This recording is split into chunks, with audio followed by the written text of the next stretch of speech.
இன்னைக்கு கடவுள் நம்மளுக்கு கொடுத்துருக்க வசனம் என்னாகமம் 6:24, 25, 26. கர்த்தர் உன்னை ஆசீர்வதித்து உன்னை காக்க கடவர்.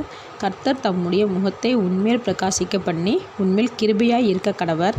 கர்த்தர் தம்முடைய முகத்தை உன்மேல் பிரசன்னமாக்கி உனக்கு சமாதான கட்டளையிட கடவர் என்பதே.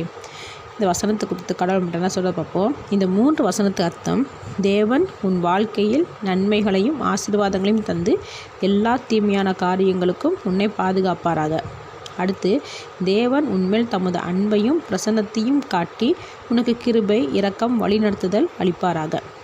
அடுத்து, தேவன் உன்னை அன்போடு நோக்கி உன் இருதயத்திலும் வாழ்க்கையிலும் உண்மையான சமாதானம், பாதுகாப்பு, நிறைவு ஆகியவற்றை வழங்குவார். இதுதான் அர்த்தம். இப்படிப்பட்ட ஆசீர்வாதத்தை நம்ம கண்டிப்பாக எதிர்பார்க்குறோம். ஆனால் என்னாகமம் 6:23 தேவன் இஸ்ரவேல் மக்களை பார்த்து நீ இப்படி தான் சொல்லணும், இப்படி தான் ஆசீர்வதிக்கணும்னு ஆரோனுக்கும் அவரோட குமாரருக்கும் சொல்கிறாரு. இது ஒரு கட்டளையாகவே சொல்கிறாரு. இப்படி நம்ம யாரையாவது ஆசீர்வதிக்கிறோமா? போட்டி, பொறாமை இப்படி குணத்தை வளர்த்துக்கிட்டு அடுத்தவங்க நல்லா இருந்துடக்கூடாது அப்படின்னு நினைக்கிறோம். அவங்களுக்கு எல்லா ஆசீர்வாதமும் கிடைக்குது, நமக்கு எதுவும் கிடைக்க மாட்டேங்குது அப்படின்னு வயிற்றுச்சல் படுறோம்.